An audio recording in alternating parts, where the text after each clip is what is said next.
This is you. You're an 11-year-old slave owned by this thing. Your mum is a slave. You live on a desert rock in the middle of the Outer Rim controlled by a slug that's so dry you need to literally farm water. Cheery. One day this guy turns up. He's part of a space code. Awesome. He says he needs parts to fix his ship. You don't really care until... So you help them fix the ship with life-threatening sports betting. The wizard likes your endeavour, so he frees you from slavery and takes you back to his cult. Of course, he leaves your mum behind, the will of the Force and whatnot. You run into this guy. His name's Mole. Dark Mole. He's evil. You can tell because his sword is red. Some political nonsense happens. These ugly fucks are invading this baddie's home planet, and the cultist wants to help. This senator seems extremely trustworthy. A big war breaks out. These guys fight these guys. You blow up a ship, and your cultist friends fight Dark Mole. The wise old man dies, but this one lives. He's now your master. Wait. It's been 10 years since you were willingly joined the cult. You're very horny, and conveniently, your favourite baddie is in grave peril and needs a Jedi protector.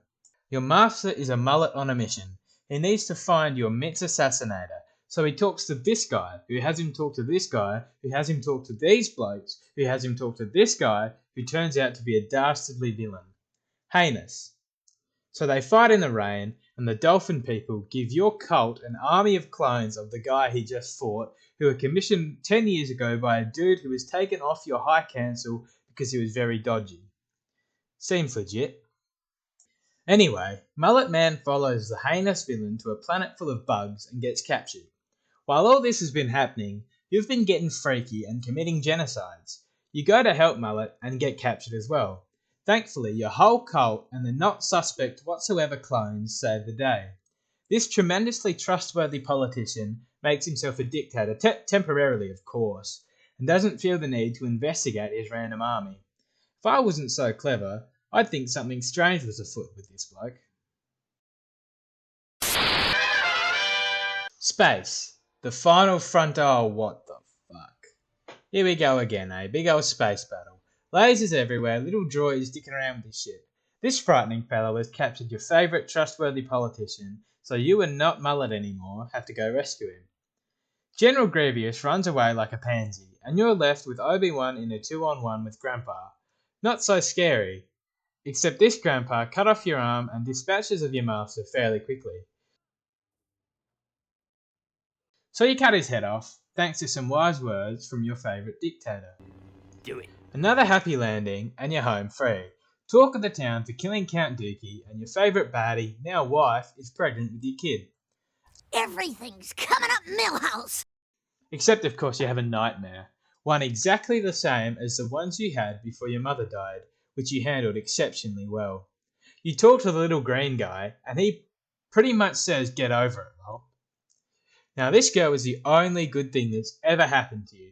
You were a slave, you were taken away from your mother, joined a cult that turned you into a soldier, lost your mother, fought an entire war, your close friend and apprentice left, and now you're pretty certain your wife and unborn kid are going to die. So, what do? You try and stop it. Almost all too conveniently, your mentor Chancellor Palpatine tells you the tale of Darth Plagueis the Wise, a powerful being that could prevent death. He knows about the Force, he's a Sith Lord, the orchestrator of the war that you've devoted your entire life to fighting. You tell the Jedi and they confront him. They're about to kill him, but this is the only man that can save your wife. You betray the Jedi, swear loyalty to the Chancellor, and become Darth Vader. Every Jedi is killed. Only approximately 100 of a previous 10,000 survive the purge as clone troopers turn against their generals at the new Emperor's command, and you need to fight your best friend Obi-Wan. Thanks to The high ground! Your former master turns you into a quadriplegic and leaves you to burn on the banks of a lava river. Rescued by the Emperor, you're forced into a suit that's kind of a prison, and your wife still dies. How good.